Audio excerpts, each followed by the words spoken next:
Terima kasih Anda masih bergabung bersama kami di Market Review. Saya lanjutkan perbincangan bersama Mas Agus Sunaryanto, peneliti dari Indonesia Corruption Watch. Mas Agus, mengenai praktek korupsi yang cukup sering lah melibatkan pejabat negara. Perlukah ataupun apakah kita sudah mempunyai mekanisme assessment secara berkala mengenai integritas dari pejabat negara agar bisa memastikanlah kualitas dari SDM ataupun pejabat negara yang memang bersentuhan langsung dengan dunia usaha terkait perizinan dan lain sebagainya.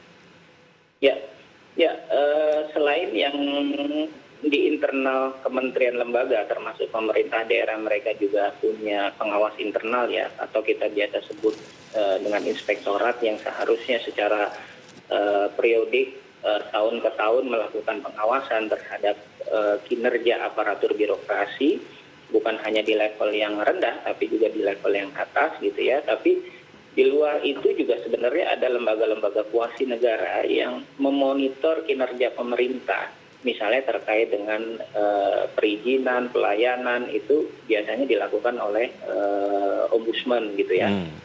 Nah, itu mereka secara periodik dari tahun ke tahun memberikan penilaian untuk sejauh mana tingkat pelayanan, kinerja pelayanan pemerintah termasuk dalam soal investasi gitu ya dilakukan.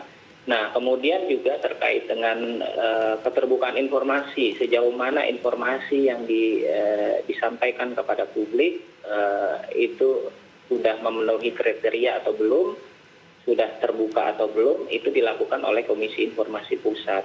Gitu. Bahkan termasuk terkait dengan hubungan dengan persaingan usaha, itu kan juga diawasi oleh KPPU gitu. Jadi sebenarnya kita sudah punya instrumen lembaga-lembaga yang cukup lengkap gitu. Bahkan soal penegakan hukum kan tidak hanya polisi dan kejaksaan, tapi juga ada Komisi Pemberantasan Korupsi. Menurut saya tinggal leadership dan komitmen semua pihak untuk sama-sama mencegah agar korupsi ini bisa ditekan gitu. Nah, kalau situasinya saat ini misalnya persepsi dunia internasional bahwa indeks persepsi kita menurun, itu berarti ada yang salah di negara kita gitu. Artinya bisa saja masa pandemi ini dijadikan momen untuk melakukan cawe-cawe dalam tanda kutip, untuk karena misalnya social distancing semua akhirnya dimanfaatkan untuk mengeruk keuntungan gitu, apalagi jumlah yang direalokasi dari APBN untuk penanganan pemulihan ekonomi itu sangat-sangat besar gitu. Nah, ini menurut saya sangat ironis gitu, di tengah pandemi justru kita indeks persepsi kita turun gitu. Baik, itu jadi pekerjaan rumah yang harus segera diselesaikan gitu ya Mas Agus. Oke, kita ke sebuah ungkapan yang mengatakan semakin jauh dari pusat semakin banyak praktek korupsinya gitu ya. Apakah Anda kemudian setuju dengan ungkapan itu? Karena kalau kita lihat banyak sekali kasus-kasus korupsi ataupun mungkin dengan modus penyuapan dan juga gratifikasi melibatkan kepala daerah dan juga pengusaha-pengusaha yang ingin melakukan bisnis ataupun mungkin investasi di daerah-daerah tersebut. Seperti apa Mas Agus? Ya, kalau kita mengacu pada data yang disampaikan oleh Kemendagri ya, sejak otonomi daerah sampai saat ini, sejak pemberlakuan otonomi daerah yang terjadi sampai saat ini itu, jumlah kepala daerah yang terjerat kasus hukum termasuk kasus korupsi itu jumlahnya sudah hampir 300-an kepala daerah ya, baik itu di kota, kabupaten maupun provinsi.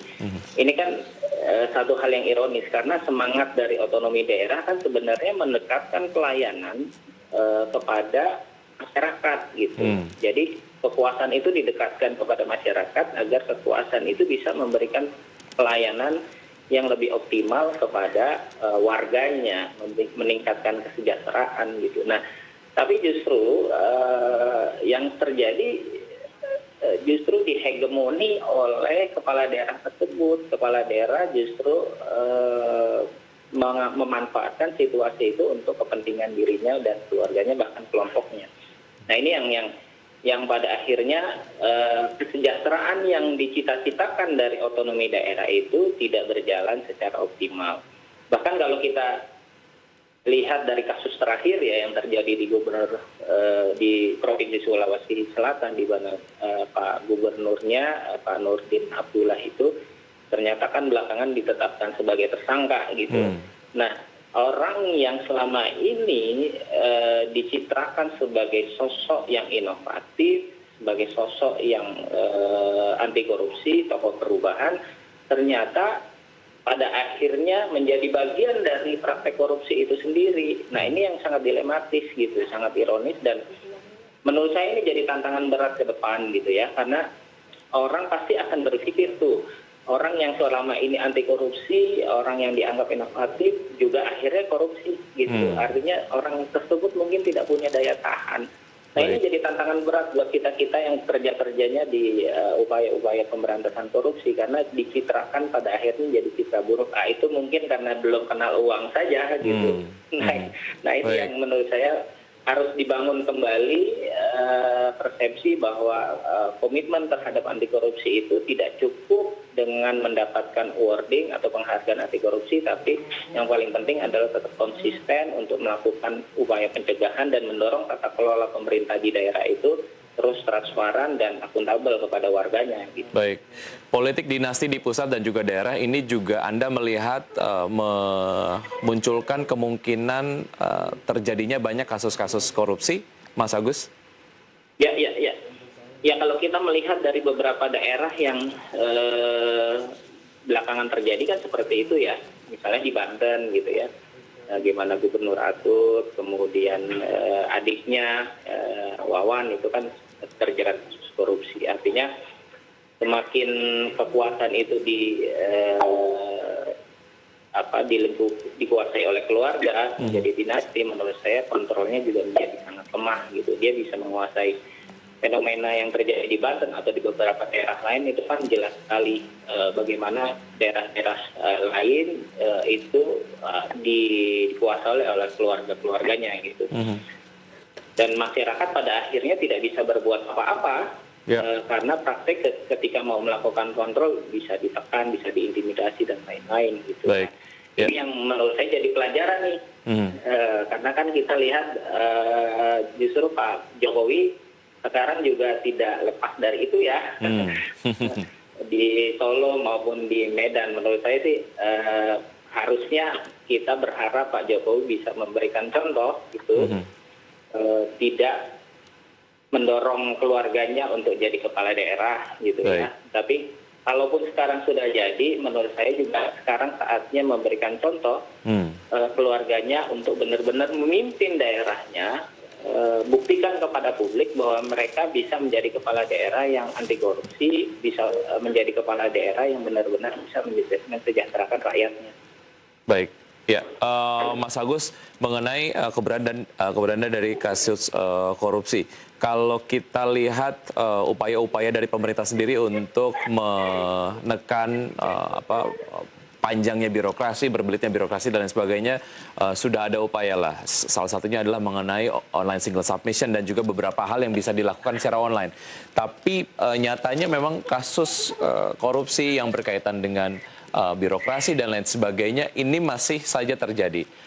Jika kita mempertanyakan efektivitas dari upaya-upaya pemerintah untuk mendigitalisasi perizinan dan lain sebagainya, itu nampaknya belum bekerja secara maksimal, berarti itu kemudian menjadi satu hal yang wajar ya, Mas Agus?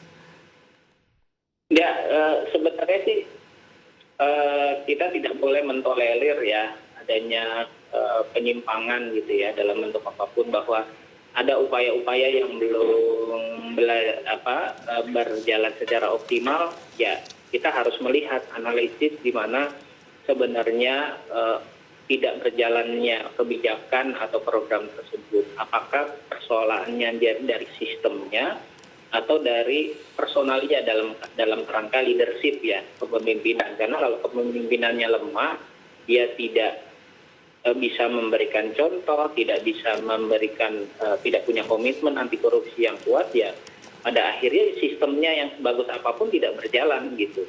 Nah, kalau komitmen sudah bagus, kemudian sistemnya buruk, kan sistemnya bisa diperbaiki gitu ya.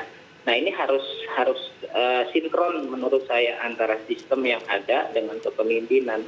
Nah, lagi-lagi soal kepemimpinan ini juga kalau di setiap daerah bisa berjalan dengan baik, mekanisme pemilihannya berdasarkan misalnya berbasis rekam jejak yang bagus, kompetensi yang bagus, menurut saya sistem bisa berjalan dengan baik juga gitu. Termasuk rencana soal digitalisasi dan lain-lain di era big data seperti ini, menurut saya juga sesuatu yang harus dicoba gitu.